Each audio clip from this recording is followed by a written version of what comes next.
In today's society, we oftentimes separate love from moral philosophy in pretty profound ways.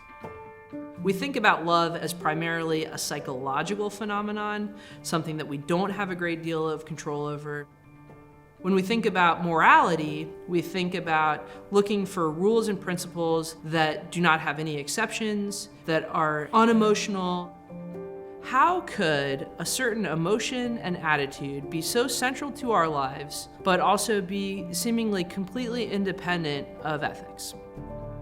Aristotle famously said, when you really love a friend, you experience that person as a second self.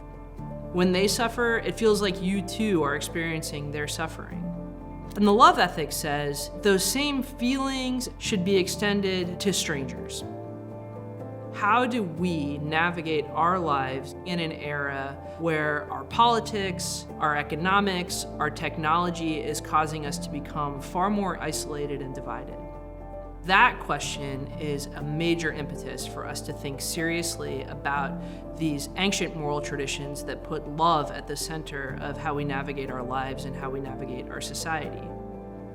My name is Meghan Sullivan, and I am the director of Notre Dame's Institute for Ethics and the Common Good and the University Ethics Initiative.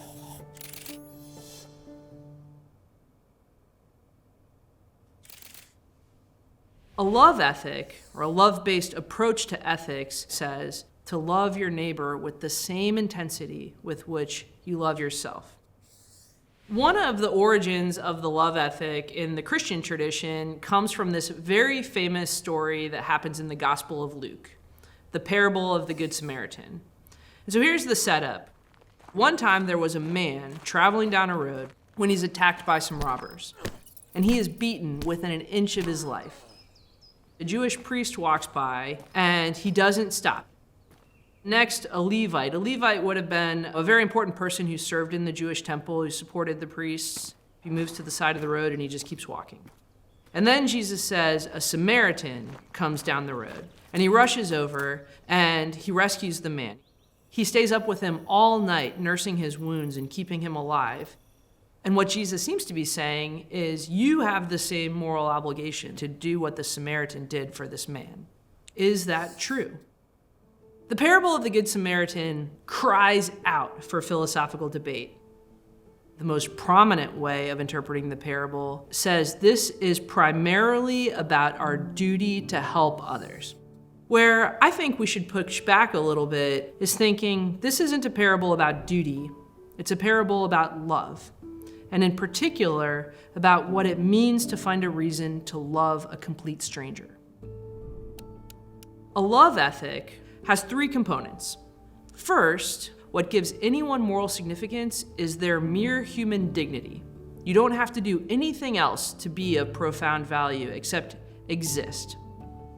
The second component of the love ethic is love is at the very basis of our moral reasoning. We should always be grounding our reasoning in interpersonal love, what it means to love another person who has dignity.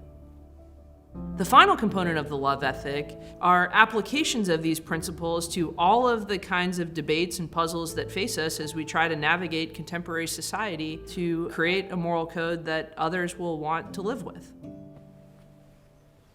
If you're anything like me, you read the news every day and you'll read some story that you really morally disagree with, and you'll read about the people who are featured in the story who've made that terrible decision, and you'll think, not only do I not love these people, but I really wish them the worst. Like, they are my enemies. And the love ethic says to put ourselves more and more in this situation where we imagine having the reaction to complete strangers as we would to people that we love. Imagine that stranger was your own parent or your own sibling or your best friend. Would you still feel that same level of resentment? And we realize, love is complicated. You might have family members whom you love who are part of a very different political party.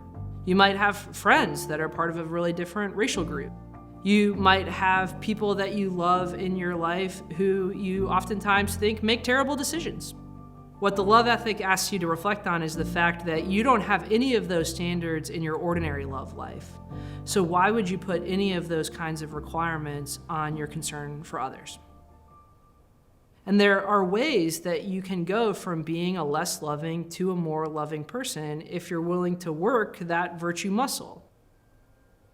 If you're looking with love, you pay a little bit more attention to take in the details and allow them to affect you. A big part of exhibiting the love ethic and practicing it means giving yourself a little bit more time to pay attention to other people, rather than paying attention to all of the other things that are trying to demand our mental life in the 21st century. Does the love ethic, does being a Good Samaritan, ask you to completely put aside all of your own interests, all of your own projects to rescue strangers? I think that the answer is no. We are talking about a more long-term moral and philosophical program, a way of life that people can adopt where they challenge their biases that tell them somebody is not worthy of their attention or concern. It's really asking us to change our mindset about how we think of the social issues that vex us, thinking of them not as potential investments, not as abstract social concerns that are worth debating, but rather as ethical questions that are rooted in the lives of particular other people. And that requires this capacity to pay more attention to others and to ask yourself some hard philosophical questions about what exactly it means to love the people that are put into your day-to-day life.